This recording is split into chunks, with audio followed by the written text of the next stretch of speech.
Hey everyone, welcome back. Today we're going to work on Chapter 1, Section 7. Sorry about the glare that you see, but I'm in a different location. Otherwise, here we go. Chapter 1, Section 7 on the distributive property. Now you've seen the distributive property before. I have two reminders here of how this process works. The distributive property essentially says, and you can look for the rule in the book if you need, that it says that if you have something that's on the outside of a grouping symbol, in this case a set of parentheses, and you have two terms on the inside, or if you had more terms, you simply multiply the first term by your number on the outside called the coefficient, and you multiply the second term by the number on the outside called the coefficient. So we have some terminology already. A term is a number, a variable, or the product of a number and variable. So this is one term, this is a second term. A constant, while I'm on vocab, is a number without a variable. So this is an example of a constant. And you could probably argue that the 4 is an example of a constant also, but the 4 has a special role here. It's called a coefficient. It's the number that multiplies something. So the 2 here is a coefficient as well. This 4 is also a coefficient. Back to the multiplication, 4 times 2x is 8x, 4 times 3 is 12, and positive 4 times positive 3 is positive 12.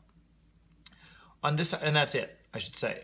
We've simplified our expression. I have a second example here. The only thing that I'm showing you here is that if you have your coefficient on the right-hand side and your expression on your left, you simply distribute back into it this way, just so you know that you can do it not only with negatives, but you can do it from the right, just like you could do it from the left. Negative 5 times 2x is negative 10x. Negative 5 times, now watch this, I'm going to call this thing negative 10. You could probably call it minus 10, which is of course correct as well. But if you called it minus 10, watch this. The minus comes down, and then you have negative 5 times the 10 only. Negative 5 times 10 is negative 50. And now we have this ugly minus negative, which we've already understood to be, when we do keep change change, this minus negative becomes plus. So instead of doing this step, watch what I would do. I would say negative 5 times, and I'm going to call the 10 negative 10. Negative 5 times negative 10 would give you positive 50. So I'm going to jump directly from here to here without using the minus sign and any of that in between stuff. Either way, you get to the same answer in the end. And there's one more example of how you use the distributive property before we finish up with simplification. Now this thing right here doesn't look like a distributive property problem, and I might even present it differently in class, but the way the book does this is kind of a classic way. They see that both the 40x and the 15, so both terms, are being divided by 5. Now when they think of divided by 5, they think of multiplied by 1/5. They simply think of it a different way. So when you could rewrite this problem as 1/5 times 40x and 1/5 times 15, this statement is equivalent to this statement. These are the same. Now I'm going to go ahead and multiply 1/5 times 40x, we get 8x, and 1/5 times 15 is 3, and we have the simplified version of the original. Again, in class I might show you a different way to do it, but that's one way. If you hear a strange sound, it's my dog walking across the... Oh, she's standing right in front of me, laying down, eating an ice cube, so I hope this doesn't bother you. Finally, let's go with simplify. When you simplify, you're looking for terms. In this case, this expression has 4 terms. 12a squared is the first term, 3a is the second, 4a is the third, and minus 1 is the fourth. The only constant here is the negative 1. There are 3 different coefficients. There's a 12 because it multiplies the a. There's the 3 which multiplies the a, and 4 which multiplies the a.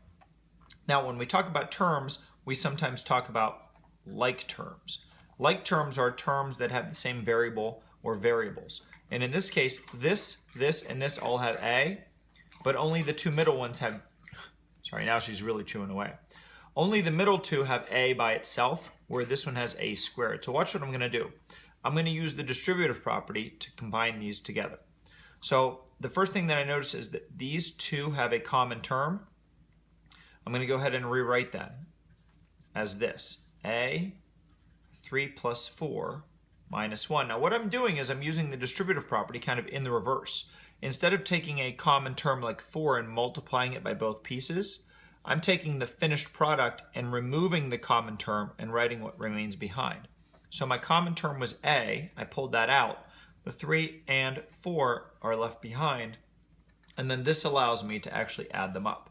So 12a squared plus, now watch this, 3 plus 4 is 7 times a. So I'm going to rewrite this using the commutative property and put it with the coefficient first and the variable second, minus 1.